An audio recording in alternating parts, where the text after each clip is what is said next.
계속해서 하나님의 말씀 마가복음 강해토록 하겠습니다. 마가복음 12장 1절에서 12절까지 말씀, 마가복음 12장 1절에서 12절까지의 본문 말씀을 통해서 역설의 나라 7번째 열매 그리고 모퉁이의 머릿돌, 이러한 제목으로 함께 은혜를 나누고자 합니다. 교독에서 읽겠습니다. 예수께서 비유로 그들에게 말씀하시되 한 사람이 포도원을 만들어 산 울타리로 두르고 적잖은 틀을 만들고 망대를 지어서 농부들에게 새로 주고 타국에 갔더니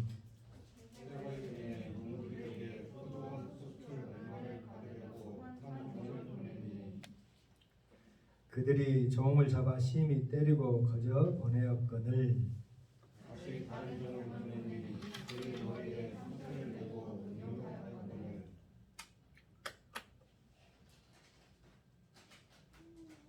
또 다른 종을 보내니 그들이 그를 죽이고 또 그 외 많은 종들도 더러는 때리고 더러는 죽인지라. 이제 한 사람이 남았으니 곧 그가 사랑하는 아들이라. 친구로 이를 보내며 이르되 내 아들은 죽는지라. 그 농부들이 서로 말하되 이는 상속자니 자 죽이자. 그러면 그 유산이 우리 것이 되리라 하고 이에 잡아 죽여 포도원 밖에 내던지니라. 포도원 주인이 어떻게 하겠느냐. 와서 그 농부들을 진멸하고 포도원을 다른 사람에게 주리라. 너희가 생명의 공수처들이 버린 우리 모퉁이의 머릿돌이 되었나니 이것은 주로 말미암아 된 것이요 우리 눈에 놀랍도다 함을 읽어보지도 못하였느냐 하시니라. 그들이 예수의 이 비유가 자기들을 가리켜 말씀하신 줄 알고 적사하되 우리를 두려워하여 예수를 두고 보니라. 아멘. 빌렐루야. 계속해서 예수님께서 특별한 그 메시지를 그 심중에 두시고 이 말씀을 이어가고 계시는데, 그 심중에 가지고 계시는 그 메시지는 뭐냐면 열매예요. 열매. 열매. 그러니까 우리가 지난 시간에 잎만무성한 열매 없는 무화과 나무가 되어져서는 안 된다 하는 어떤 그런 말씀을 위주로 우리가 들었는데, 하나님께서 우리에게 인생을 주시고 삶을 주시고 생명을 주셨잖아요. 생명이라고 하는 것은 살아갈 명령이다 이 말이에요. 그냥 우리가 태어나가지고 어쩌다 보니까 이하무개, 김하무개, 박하무개, 표하무개, 정하무개, 편하무개의 자녀로 태어나가지고 이렇게 그냥 살아갈 뿐입니다 하는 것은 믿음이 없는 세상 사람들의 시각이고, 우리가 믿음 안에서 이제 알게 되어지고 깨닫게 되어져 보니까 이 생명이라고 하는 것이 하나님께서 내게 주신 살아가라고 하시는 명령이로구나. 생명이라고 하는 것이. 그러면 하나님께서 우리에게 생명을 주실 때에 이 생명을 통해서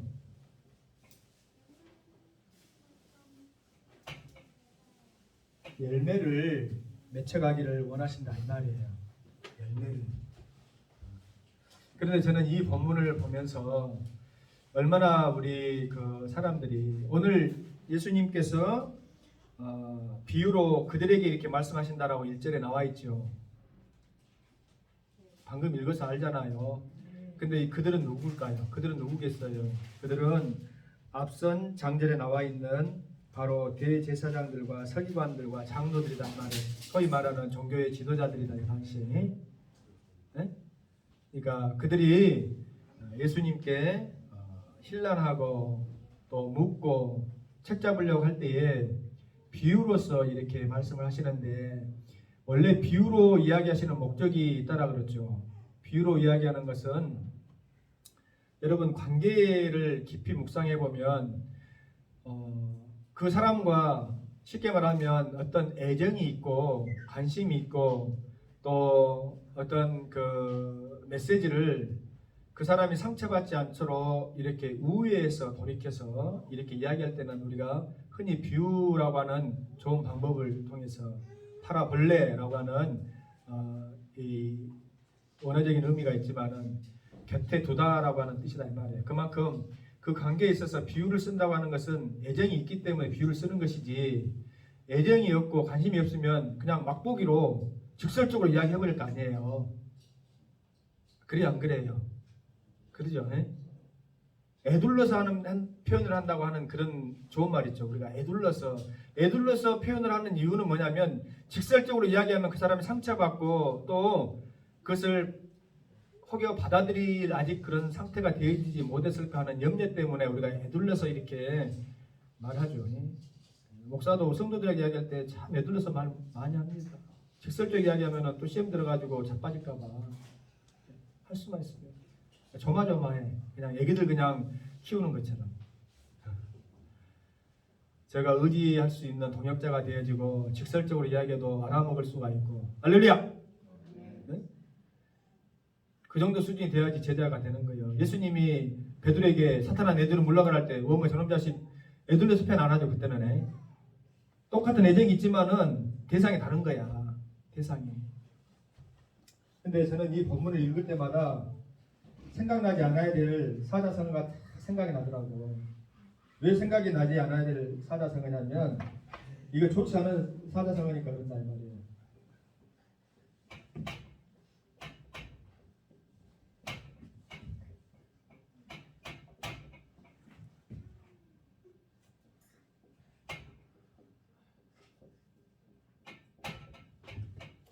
이게 무슨 말이냐면 배 보여요? 네, 안 보여도 돼. 보이는데 못 읽으면은 부끄럽잖아. 그냥 잘 안 보이니까 못 읽습니다 하면 그냥 넘어가죠. 예? 배은망덕이야. 배은망덕. 나는 이 본문 읽을 때마다 이 사자성어가 생각난다. 배은망덕. 어?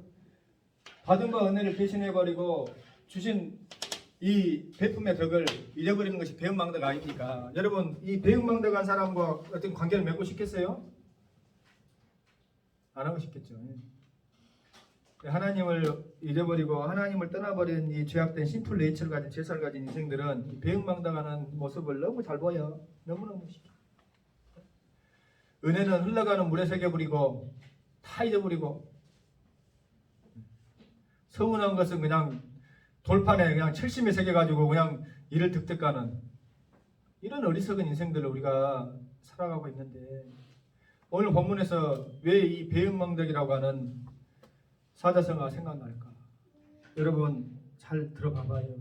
예수님께서 어디 가면은 이 대제사장, 서기관들, 장로들, 종교의 지도자들하고 그 당시 어른들에게 애둘러서 이런 표현을 하실까? 응? 예수께서 비유로 그들에게 말씀하시되 한 사람이 포도를 만들었단다. 한 사람이.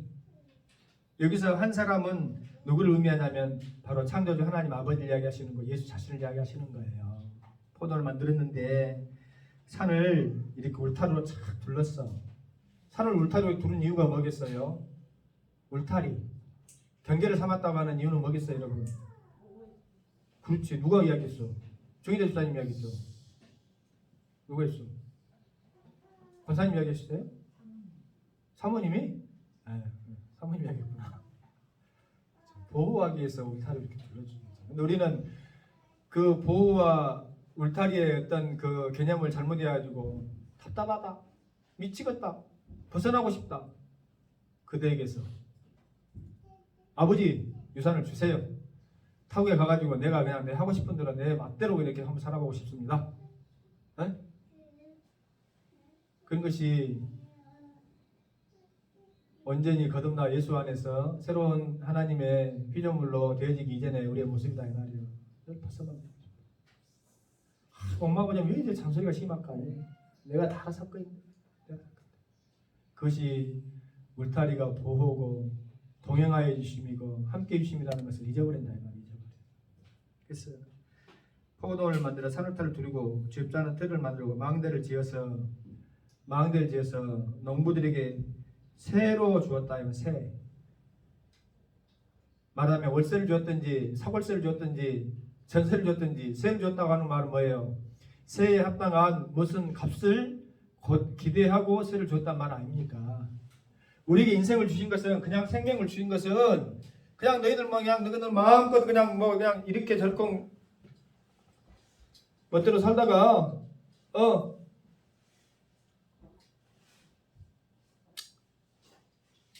인생을 마무리하고 끝내라고 하는 목적에서 우리에게 생명을 주신 것이 아니라 하나님께서 어떤 분명한 궁극적인 목적을 가지고 열매를 바라면서 이제 다시 이따가 마무리할 시간에 우리가 결론을 내겠지만은 지난주에 말씀하고 똑같은 일맥상통한 지금 하나님께서 예수님께서 동일한 메시지 주제를 가지고 이렇게 똑같은 내용을 이야기하시는 것인데 여러분들이 잊어버렸겠지만은 다시 생각이 날 거예요. 그 열매가 어떤 것인지 관해서. 근데 이제 보세요. 새해를 주고 타국에 갔더니 때가 열렸다. 때가 이게 중요하죠. 때가 되어야 됐다 이 말이에요. 우리가 믿음 안에서도 성장하고 성숙하고 인생에서도 마찬가지예요. 사람이 장성하고 크면 그 부모를 떠나서 짝을 만나는 게 때가 됐대요. 때가 됐는데 때를 못 맞추는 것이 어리석은 것이고 복을 못 받은 거예요. 무슨 말인지 알겠습니까? 초등학생의 때가 되어지면 초등학교 들어가야지. 그래 안 그래요? 고등학교를 졸업했으면 대학을 가든지 사회 나가지고 자기 앞가림 말고 돈벌이를 해야지 그게 때가 되어진 거죠. 믿음이 있어서 마찬가지요. 믿음이 있었어도 두 가지 찬양이 있어요. 당신은 사랑받게 태어난 사람과 감사하여 깨닫지 못했는 찬양이 있어요. 똑같은 사랑의 열매를 바라보는 그런 찬양인데 처음 들어봐봐요. 당신은 사랑받기 위해 처음에 당신은 사랑받기 위해 태어난 사람이죠. 그러니까 우리가 처음 예수 만나고 또 그 사랑에 감격할 때는 내가 받는 것, 내가 어떤 사랑을 받았는가 그것만 관심을 갖고 그게만 집중을 하는 어린아이 같은 그런 신앙에 머물러 있다 이 말이에요. 근데 똑같은 찬양인데 감사해요 깨닫지 못했었는데 내가 얼마나 소중한 존재였다는 걸 깨닫고 난 이후에 알게 되는 건 뭐냐면 하나님께서 또 하나의 열매를 바라시고 또 하나의 열매를 바라시고 내게 그런 은혜를 주셨다는 것을 알게 되어지는 거예요. 믿습니까? 할렐루야.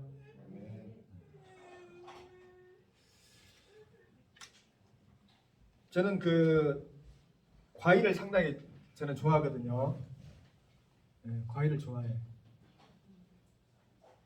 여러분들보다 과일 사다 주라는 소리 아니니까 오해하지 말고 들으세요. 그냥 과일을 좋아해. 근데 나무가 이제 과일을 열매를 맺잖아요. 그러면 나무는 과일 열매를 왜 맺을까? 한번 여러분 그런 생각 안 해봤죠? 나무가 열매를 맺으면은 나무한테 뭐가 좋은 일이 있어요? 나무 자신에게 뭐가 좋은 일이 있까니 막 애를 써가지고 이렇게 달콤한 열매를 맺을까? 나무 자신에게 뭔가 좋은 일이 있어야 될 거 아니에요? 뭐예요? 한번 생각 안 했어? 열매를 맺혀야 그 안에 뭐가 있어요? 씨앗이 있잖아, 씨앗이. 열매를 맺혀줘야 그 씨앗을 먹고 누군가가 그 씨앗을 퍼뜨려 주잖아요. 그러니까 열매를 주신 거예요. 하나님께서 저와 여러분들에게 왜 은혜를 주신지 알아요? 그 은혜 받고 열매 맺혀가지고 그리스도의 그 복음의 씨앗을 너희도 좀 퍼뜨려라고. 그래 주시는 거예요. 나는 왜 하나님 은혜를 안 주십니까? 나는 맨날 상처받고 나는 이런 사람인데 그런 소리 말어. 하나님께서 넘치도록 우리에게 은혜와 사랑을 베풀어 줄 줄로 믿습니다. 이미 주셨어요. 구원의 은총. 그것을 위해서 여러분들이 내 삶의 일정 부분을 시간을 물질을 또 열정을 그렇게 그리스도 복음을 위해서 헌신하고 사용하고 쓸 수 있길 바랍니다. 그것을 위해 주시는 것이지 그냥 아무 까닭 없이 여러분 운동선수도 안 될 건데 그냥 오면 내 새끼 이쁘다고 30새끼 맨날 거기만 해다가 자기 새끼 먹여보시오. 나중에 원망 든다니까. 초고도 비만 돼가지고 엄마 나를 왜 이렇게 모양 만들었어. 아니 내가 그냥 너 이쁘니까 그냥 먹는 게 너무 이뻐가지고 사랑스러워 그냥 먹겠다. 그럼 먹였으면 어째야 돼요? 가서 운동해라. 운동선수 해가지고 나를 빛내든지 뭐 가장 가문을 빛내든지 그렇게 해라. 그래야 될 거 아니요? 똑같은 거예요. 맨날 주님 나를 사랑해 주시고 사랑 그만하고 나에게 은혜 주시고 은혜 타령 그만하고 맨날 은혜와 사랑만 받아 뭐 듣거냐 이 말이에요. 그 안에만 머물러 있기를 주님은 결코 원하시는 것이 아니에요. 때가 되어지면 새를 요청하신다 이 말이에요. 그것이 명분이었고 그것이 어찌 과도한 요구입니까? 당연한 거예요. 그건 당연한 거. 그건 절대 과다한 것도 우리에게 어떤 무거운 짐을 주는 것도 아니에요. 당연한 거예요. 당연한 거. 때가 되어지면 무화과 나무에서 무화과 열매가 맺혀야지 돼요. 근데 그러지 않고 뭐예요? 배은망덕해가지고 잊어불고 어음에 이제 새를 요구하니 어찌했을까? 줄 건 없고 열매 맺을 건 없고 그동안 받은 은혜는 있고 어찌했을까 하다가 보인 반응이 이 농부들의 반응이 이게 비유. 근데 묘하게도 원래 비유로 말씀하실 때는 그들이 들을 기가 있어도 듣지 못하고 깨닫지 못하기 위해서 비유를 말씀하신다 그랬거든. 근데 아직까지 예수님께서 이 종교 지도자들에 대한 기대감이 있다 없다? 남아있지. 그들이 깨달았잖아. 자기 자신들에게 하는 말씀인지 알고 깨달았다 이 말이야. 누구에게 하는 말인지 왜 이런 말씀인지 주는지도 모르고 모른 척 알고있으면 아이고 그냥 어쨌거나 하고 말하실 건데 이것이 아니고 깨닫기를 원하는 목적에서 지금 예수님께서 뭐예요? 비유로 말씀하시는데 다행히 깨달았어. 근데 보세요. 이제 깨닫고 난 다음에 그 깨달음에 합당한 열매를 맺었는지 안 맺었는지 우리 이제 결론을 알지만은 못 맺어요. 깨닫는다고 해서 다 중요한 것이 아니다. 근데 이제 보면 하나님의 때가 되어졌다. 그 때가 되는 건 뭐예요? 일반적으로 흘러가는 어떤 시간적인 흐름을 이야기하는 것이 아니에요. 이것은 카이로스다 이 말이에요. 하나님께서 작정하시고 하나님께서 목표와 어떤 결론을 바라시는 때. 그러니까 예수님께서 다시 재림주로 오실 때도 사람이 뭐 원하고 어떤 환경이 무르익어가지고 오시는 것이 아니다 이 말이에요. 하나님께서 작정하신 그때가 되면 사람이 한거할 수 없고 어떤 환경으로도 막을 수 없고 하나님께서 하시겠다고 하는 그때에 무조건 되어질 줄로 믿습니다. 그러면 우리가 열매를 맺고 하나님께서 요구하시는 이 새를 바라는 그때도 한가할 수 없다는 거예요. 거부할 수 없다는 거예요. 이것을 우리가 잘 알아야 된다 이 말이에요. 하나님 내가 부족하고 연약하니까 아무것도 없습니다. 빈손입니다. 어쩔 겁니까? 이해해 주시겠죠? 그때는 하나님이 이해해 주시는 것이 아니다 이 말이에요. 이 똑같은 비유가 마태복음에 나와 있는데 여러분 결론적으로 말씀드리면은 마태복음 21장 43절을 얼른 찾아봐봐요. 굉장히 중요한 말이에요. 여기를 갈무리 해놓고 마가복음에서 앞으로 뒤로 가야지 마태복음이 나와요. 마태, 마가, 누가, 요한복음 순서잖아요. 그러니까 마태복음 21장 43절 얼른 찾아봐봐요. 찾은 순서대로 빠른 찬 순서로 한번 읽어봅니다. 시작. 네.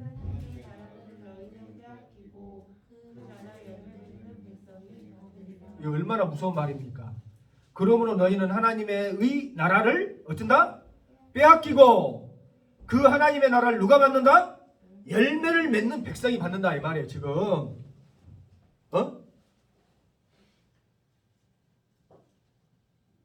이것은 매우 중요한 말씀이 되어질 수밖에 없다.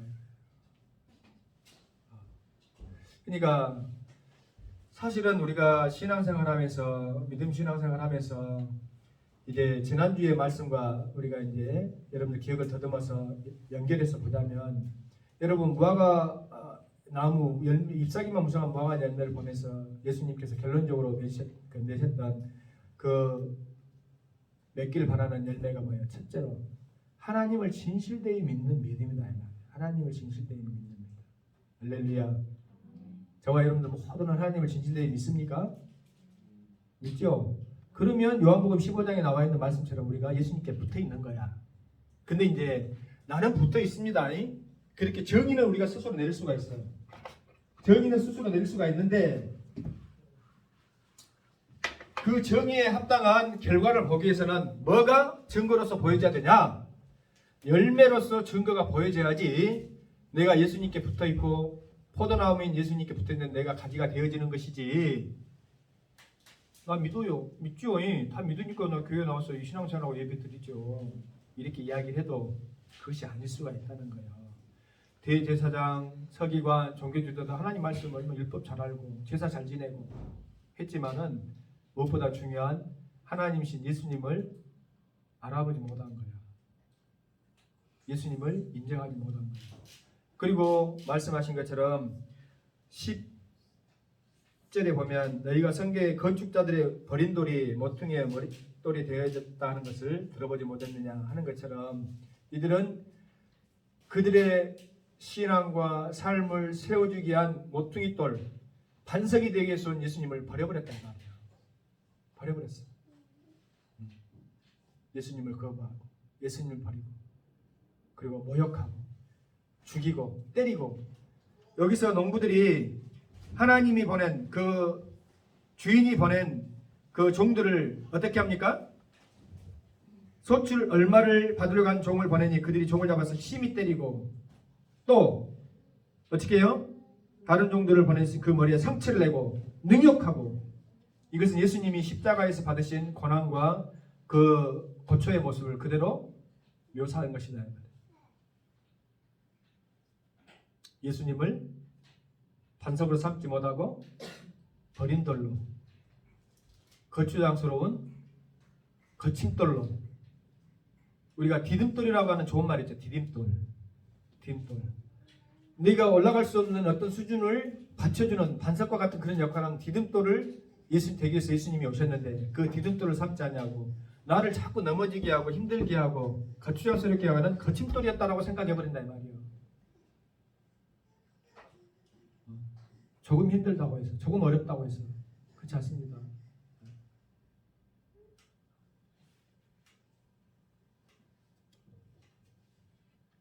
그리고 난 다음에 나중에는 어째요? 또 다른 종을 보내니 그들이 죽이고 또 그의 많은 종들도 이제는 때리고 더러면 죽인지라 이렇게 되어 있다면 근데 이제 보면 6절 말씀 보니까 이제 한 사람이 남았어요.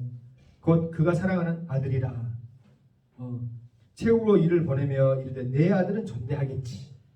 그러니까 이 주인이 가지고 있는 마지막 기대심은 뭐예요?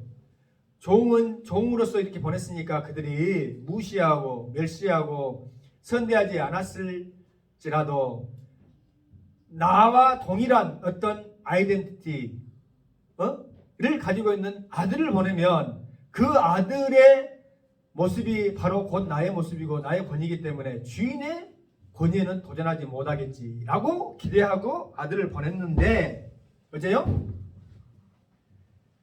이 농부들의 반응이 너무너무 끔찍하고 놀랐다 이 말이에요.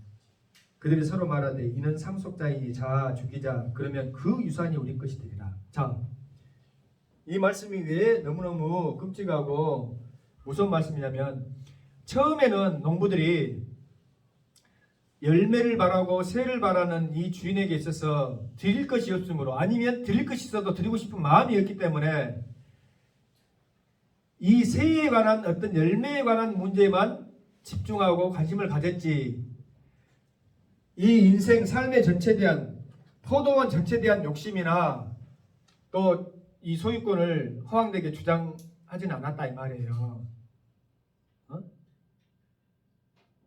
처음에는 드릴 것이 없고 또 드리고 싶은 마음이 없어서 그것을 거부하는 수준에 있었는데 마지막에는 그 상속자인 그 아들을 보냈을 때에 그들이 의논하고 서로 이 짝짝꿍에서 음모를 꾸미는 것이 뭐냐면은 그를 잡아 죽이면 그 유산이 우리 것이 되겠다.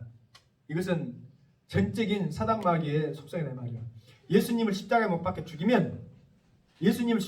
죽이면 창조주 하나님마저도 인류를 위해서 오신 창조주 하나님마저도 사망의 권세로 묶어버릴 수가 있겠구나. 그러면 이 하나님께서 창조하신 이 세상의 모든 그 영광은 누구의 것이 되어질 것인가? 바로 나의 것이 되어질 것이다.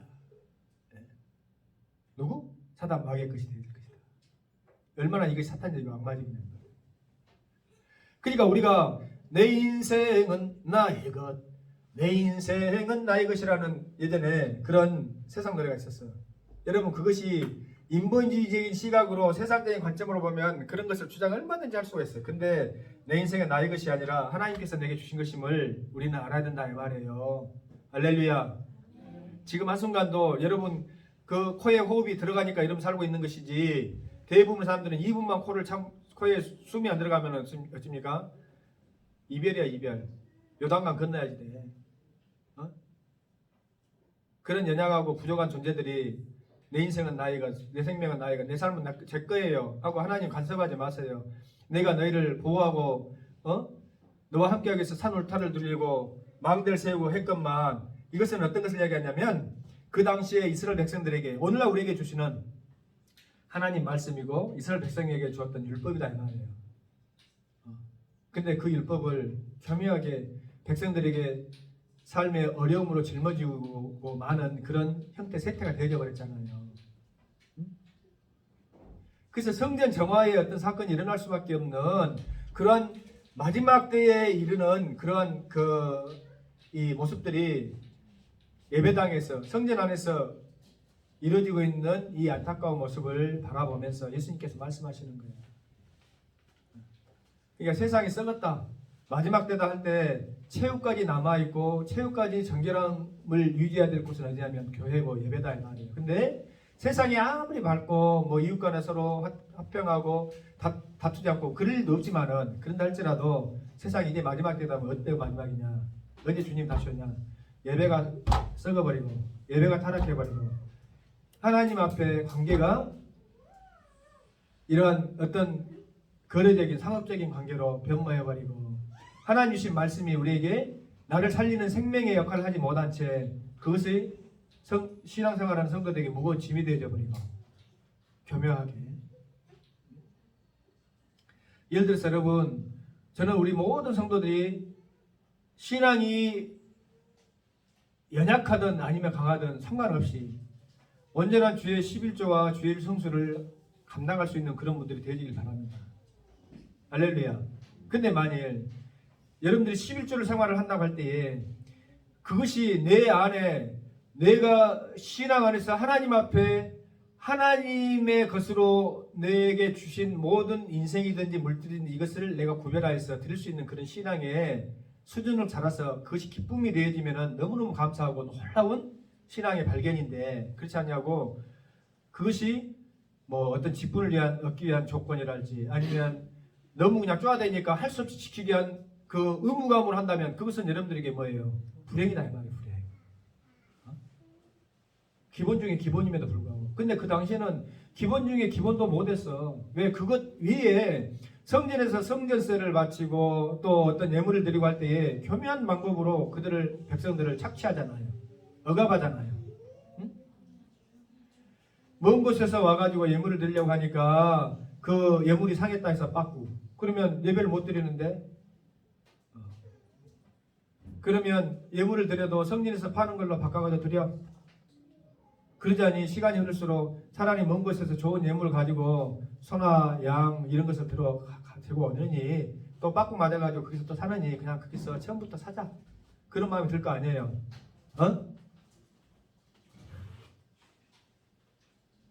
그런 마음 들 거 아니에요.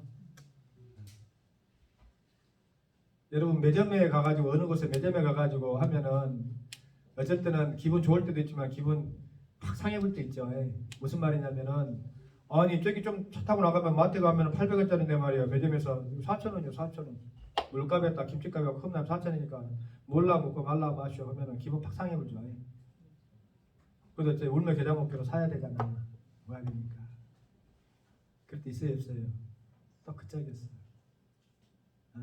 성전세도 당시에 유통되어지는 그런 화폐를 딱 받으려니까 안 돼. 그것은 더러운 살인자, 도둑놈, 창기가 묻은 그런 때가 묻은 돈이야. 그것을 하나님 앞에 드릴 수가 없어. 그러니까 성전에서 드리는 거룩한 세겔로 바꿔가지고 내야지 돼. 알겠냐? 너 헌금 세상에서 유통되어지는 그거 그렇게 어떤 놈이 어떤 도둑놈이 만지고 했는지 어찌 알고 그걸 하나님이 거룩한 하나님께 드리냐? 안 된다. 그러면 바꿔 드려갖고 바꿀게요. 그래, 얼마를 바꿀래? 10,000원? 10,000원이지. 세상에서는 10,000원의 가치가 있다마는 요 성전에 거룩한 세겔로는 나는 1,000원의 가치밖에 없어. 1,000원밖에 줄 수가 없어요. 그러려고 들라면 드리고 말라 말아. 이렇게 되죠 그랬다는 거예요. 이거 말이 됩니까? 안 되겠죠. 이런 기가 막힌 일들이 그 당시에 이루어지고 있었던 거예요. 네? 그런 일들을 자행했던 자들이 누구예요? 바로 그들이에요. 그들. 대제사장, 서기관, 장로들, 종교지들. 안타까움이. 그러니까 이 말을 하는 것을 너희들이 성전된 온전한 하나님의 예배 처소가 되고 성전된 나를 버려버리고 거침돌로 삼고 하나님께로 더 가까이 나가는 디딤돌로 삼지 못하고 버린 돌이 되어버렸지만은 주님께서는 하나님께서 나를 뭐로 삼으셨다? 모퉁이돌로 삼으셨다. 건축물을 올리는 가장 중요한 모퉁이돌, 반석, 기초석이 되게 하셨다 이 말이에요. 할렐루야. 그러니 오늘도 신앙생활을 하는 저와 여러분들에 있어서 가장 소중하고 귀한 건 오직 예수. 따라합시다. 오직 예수. 예수님 한번 부르는 것이에요. 다음 주에 우리가 부활주일로 지킵니다마는 누가 우리를 위해서 죽어주셨어요. 누가 우리를 위해서 사망의 권세를 깨뜨려 주셨어요. 오직 예수님 뿐이야. 목요일날 두산 1차에서 이렇게 그 칼갈이를 하고 있는데 어떤 40대 초반의 아주머니가 이쁘장하게 그냥 햇빛 가리개도 이렇게 탁 쓰시고 나가 이렇게 이제 칼 갈러 오신 분들이 없어서 이렇게 이제 서가지고 있는데 저에게 아주 친절하게 다가오시더니 선생님 누굴 기다려? 어머님 기다리세요? 제가 이제 마스크 쓰고 있어서 딱 저는 알죠. 살짝 이제 미소 짓고 이렇게 있으니까 옳지 이분이 나를 보고 호의를 보이는가 보다 하고는 6월절 잔치가 있는데 우리 하나님의 교회로 너무나도 안타까운 마음에 내내 쓰고 계시오만은 제가 그 프랭카드 우리 첨단 포도학교에 무릎 칼갈이 이렇게 눈치소리 이렇게 딱 하니까 오메 교회에서 나오셨어요? 하고 이제 가시려고 그러더라고요. 내가 무슨 말 하려다가 그들하고 말하면은 언쟁밖에 안 되고 그 소용이 없다는 것을 알기 때문에 그냥 씁쓸한 모습으로 이렇게 가시는 모습을 봤는데 여러분 세상에서 이단들이 얼마나 많습니까? 에스타고의 대표적인 하나님의 교회 안상호 중인데 사람들은 몰라. 하나님의 교회하니까 뭐 많이 봉사하고 섬기고 하니까 되게 똑같은 교회고 좋은 교회인가 보다 생각하는데 아니에요. 이단이에요. 원래는 안상홍 중이라고 교주 안상홍이가 하나님이다. 그의 신부되었던 장길자가 하나님의 거룩한 신부다. 6월절 어린 양 6월절 잔치를 지켜야 됩니다. 하나님은 아버지 하나님이 아니라 어머니 하나님 되셔야 된다. 그런 자기들 맛대로 그냥 만들어가지고 마치 하나님이 젠더인 것처럼 하나님의 성이 아버지다 하면은 이 아버지가 남자인 것처럼 우리가 하나님을 아버지라고 부르지만 아버지가 남자이기 때문에 부르는 것이 아니라는 걸 여러분 아셔야 돼요. 하나님은 젠더가 아니에요. 성별이 아니고 아버지라고 하는 이 표현은 그 당시에 통칭할 수 지금도 그렇지만은 보호자, 권위자, 인도자 이런 의미로 우리가 아버지라 부르는 것 뿐이다 이 말이에요. 여러분 혹시라도 신앙생활하면서 하나님 아버지죠. 하나님 아버지니까 우리가 육신의 모습 보였던 뭐 인자한 아버지 아니면 근엄한 아버지 나에게 붕어빵 사다 주시던 아버지 나를 꼭 안아주시는 그런 아버지로 여러분들이 형상하거나 그런 관념을 가지시면 안 됩니다. 근데 그런 잘못된 관념을 가지신 분들이 저쪽에 계셔요. 하나님의 교회에. 예? 그런 보호와 인자하심으로 따지자면 어머니가 낫지. 그러니까 장길자 씨가 우리 하나님 어머니지. 예. 그리고 구약의 6월절을 지켜야지 구원을 받는다고 했으니까 6월절을 지켜야지. 그런 어리석은 짓을 하고 있다. 그럼 6월절만 지킵니까? 무교절을 안 지켜요? 무교절만 지킵니까? 여러분 우리가 레위기서를 통해서 봤지만은 궁극적으로는 거룩한 신부되어져서 장막절 그 주님과 함께하는 것이 주 목적인데 예수님께서 하나님께서 이스라엘 백성들 모세를 통해 가지고 출애굽만 시킨 것이 목적이 아니다 이 말이에요. 광야에서 훈련시키고 결국은 궁극적인 언약하신 그 약속의 땅으로 가서 하나님의 백성으로 하나님과 관계를 맺고 하나님과 함께하기를 원하시기 때문에 그들을 유월절 지켜주신 것이지. 근데 그것을 모르고 유월절을 지켜야지 그러고 잡아했다고 생각하고 있습니다. 얼마나 기가 막혀요. 근데 그 더 기가 막힌 것은 그 많은 사람들이 바른 이런 교회보다도 더 사람이 많고 부글 드글드글하고 해가지고 그 낮에 그 좋은 시간에 그렇게 이쁘장이 다 단정하게 차려입고 목사인지 모르고 전도를 하려고 그러더라고요. 네. 우리 성도들 먹고 살기 다 바쁘죠. 네, 다 바빠. 웬일인지 모르겠어. 전도합시다.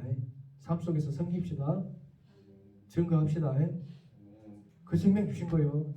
걷어가시고 어쩌려고. 왜 생명 주셨어요? 아까 얘기했잖아. 그냥 주신 것이 아니라 또 하나의 열매를 바라시고 주신 것이요. 또 하나의 열매를 바라시고. 그게 과도예요? 때가 되어졌는데 세를 바라는 농부의 마음이 과도하냐 이 말이요. 그것을 과도하다, 그것은 안 된다, 거부한다 이렇게 생각했던 자들이 누구예요? 누구냐고. 그들이에요. 그들. 배은 망덕한 자들. 배은 망덕한 자들. 제가 어렸을 때 읽었던 이소부화가 생각이 나서 이 말씀 묵상하면서 여러분들에게 함께 나누고자 해요. 이소부화. 여러분들 할 수만 있으면 활자로 되어진 동화책 같은 거 우리 자녀들에게 많이 읽히세요. 요즘은 너무 이제 이 앱으로 동영상으로 보기 때문에 아이들 사고나 어떤 이 사고력이 언어 구사력이 겉으로는 그 화려하고 잘 발달된 것 같지만은 이 두뇌가 교육자들의 어떤 연구에 의하면은 바르게 성장하지는 못합니다. 마치 스펀지에 구멍이 숭숭 뚫린 것처럼 내가 죽어버려. 활자로 된 언어를 보면서 상상력을 키울 수 있도록. 그러니까 제가 이런 그 말씀을 묵상할 때에 어렸을 때 읽었던 이소부화가 떠오른다니까.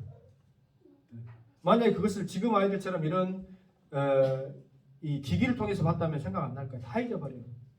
왠지알아요? 여러분 굉장히 재밌게 봤던 영화도 한 1년 지나서 다시 TV에서 보면 또 보죠. 여러분들 기억이 안 나. 본 것 같긴 한데 기억이 안 나. 왜? 눈으로 주어지는 그 정보만 강제적으로 받았기 때문에 그렇다는 말이에요. 생각할 겨를이 없고 틈이 없고. 이건 교육적으로도 굉장히 중요한 말인데 아마 우리 어린 자녀들을 둔 우리 애기 엄마들은 잘 참고하시기 바랍니다. 네? 아이고 힘들다 귀찮다. 애기가 이거 보고 있으면 조용하니까 그래서 핸드폰이나 탭 던져주지 말고. 근데 뭐 어떤 우화냐면 그 뱀과 고슴도치 우화예요. 뱀과 고슴도치. 이제 겨울이 되어졌습니다. 각종 동물들이 이제 겨울잠을 자러 돌아갑니다. 근데 게을렀던 고슴도치는 잠자리를 마련하지 못했어요. 잠자리를 마련하지 못했어요. 그래서 다람쥐도 곰도 이렇게 이제 동면하려고 이제 눈이 이제 내리치죠. 찬바람이 불고 아이고 추워라. 나는 어디 가서 쉼을 얻고 하고 이제 다람쥐네 집으로 가가지고 다람쥐야 내가 좀 가서 쉴 수 있을까? 아이고 죄송합니다. 내가 최근에 새끼를 낳아가지고 이렇게 비좁아서 자리가 없네요. 들여보낼 수가 없네요. 하고 고슴도치에게 자리를 빌려줄 수 없다고 할 수 없이 고슴도치가 나갔죠. 그 다음에 이제 저기 좋은 동굴이 있다. 저기 들어가보니까 시커먼 곰이 있어가지고 아이 지금 내가 자고 있는 나 있는데 지금 비좁아 죽겠는데 어디서 지금 와가지고 지금 까부냐 지금 나가라. 그러십니까 형님? 나가야 되겠죠. 나갔어. 거의 이제 고슴도치는 얼어 죽을 그런 상황이 돼가지고 이거 안 되겠다. 이러다가는 어렵게 생겼다 하고는 마지막 남아있는 한 굴로 들어가니까 뱀이 이렇게 동면하고 있는 거예요. 근데 여기서는 이제 뱀이 좀 착한 놈으로 나오더라고. 뱀이 조문이 착한 역할을 잘 안 나오는데 이소부화에서는 이렇게 나오더라고요.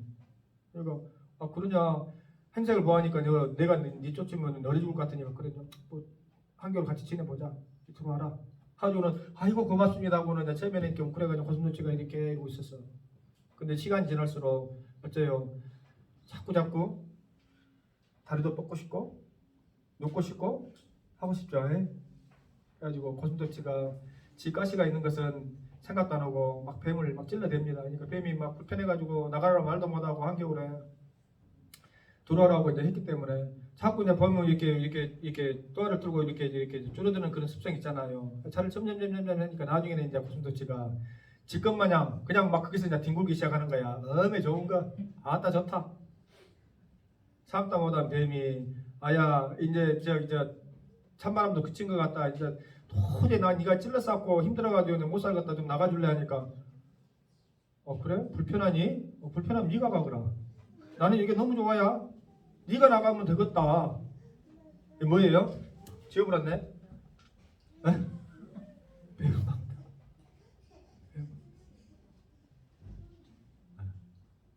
하나님께서 농부들에게 때가 되어지면 세를 바르려고 우리에게 생명을 주신 것처럼 다 주셨는데 세를 바래요? 나는 못 죽었어요.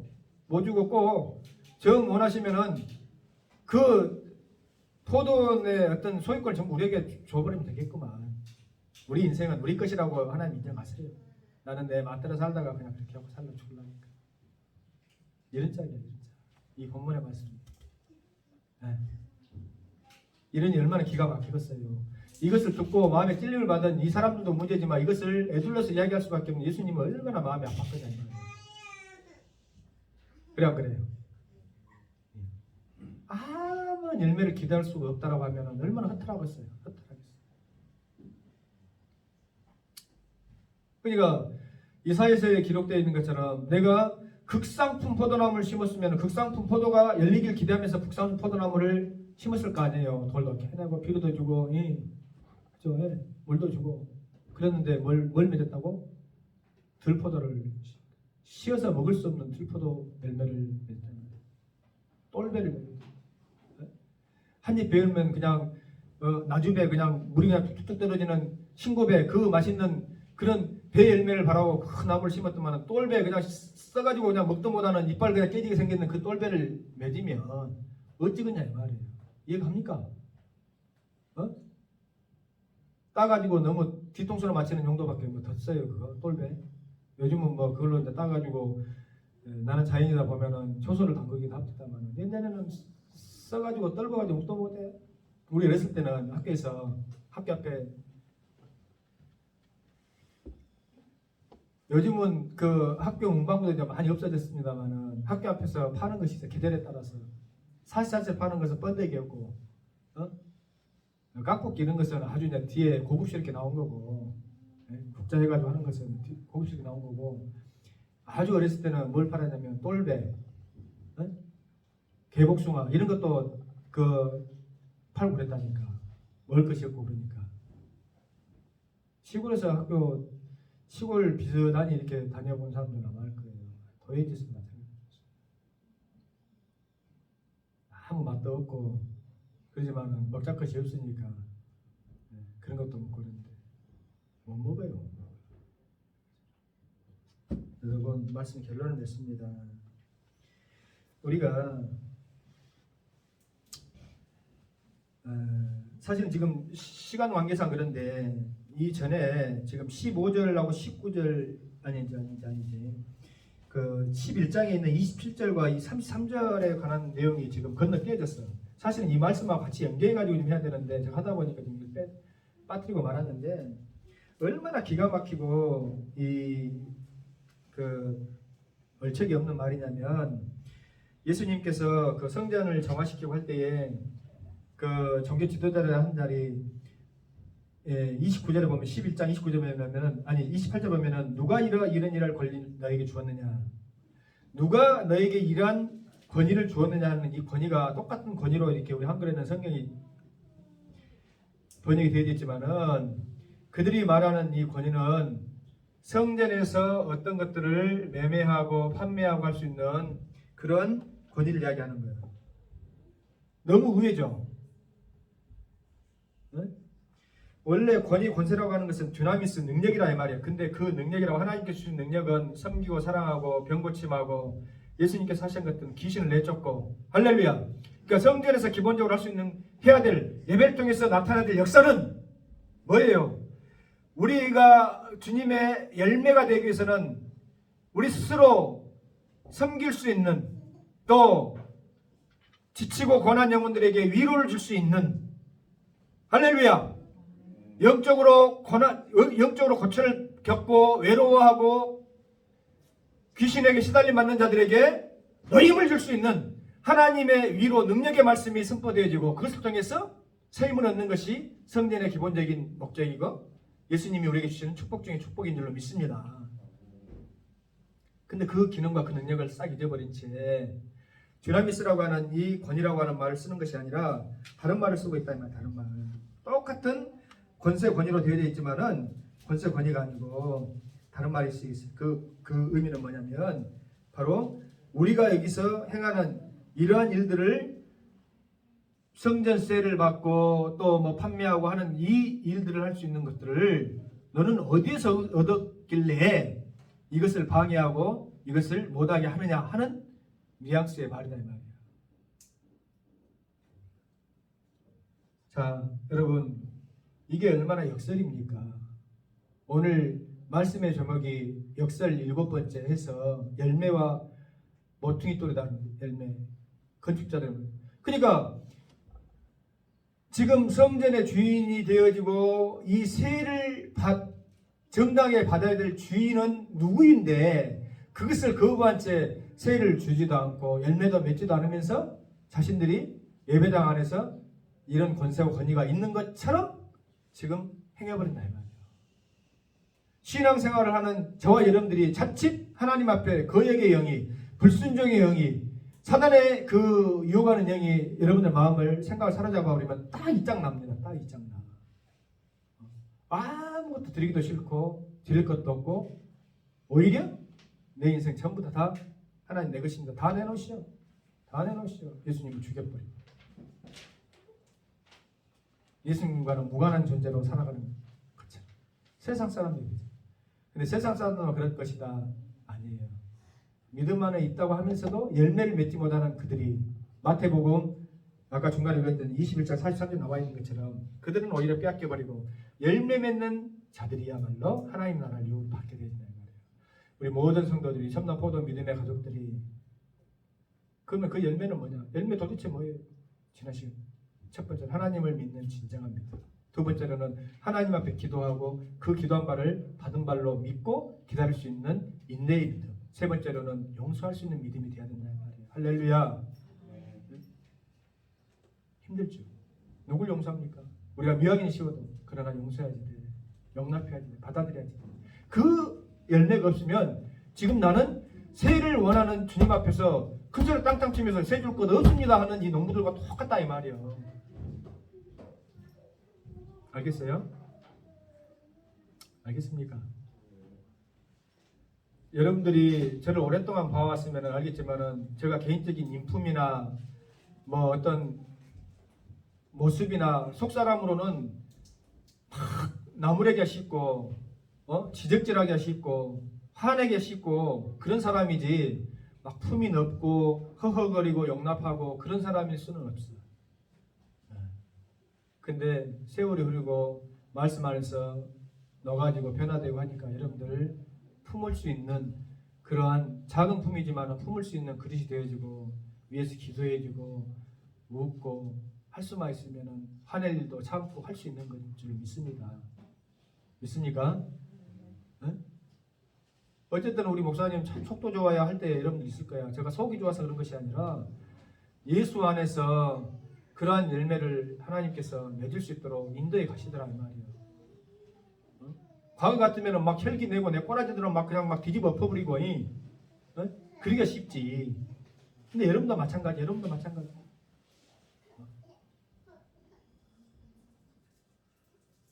믿음이 깊어지고 시간이 흐를수록 주님이 주시는 은혜와 축복 가운데 하나가 용납하고 용서할 수 있는 그런 열매들을 여러분 삶 가운데 맺게 되어질 줄 믿습니다. 섬길 수 있는 그러한 모습들. 그러니까 용서가 되어지고 용납이 되어지고 그래서 나로 인해서 한 생명 한 생명이 주님께로 돌아오고 그 열매를 맺힘을 보고 하나님 나라가 유업으로 내게 선물로 주어지는 그런 놀라운 축복을 우리 모든 성도들이 받아들이게 되어질 줄로 믿습니다. 기도합니다. 하나님 아버지, 오늘도 주신 이 귀한 말씀을 통하여서 우리 사랑하는 성도들이 깨달음에 그치는 것이 아니라 깨닫고 난 이후에 삶의 온전한 지향점을 삼아서 그것이 주님 앞에서 온전히 실현되어지고 드러나고 보여주고 증명되어질 수 있는 그런 믿음의 삶으로 온전히 열매 맺고 나타날 수 있도록 도와주시기를 원하고 예수님 거룩하신 이름으로 축복하며 기도합니다. 아멘. 54절은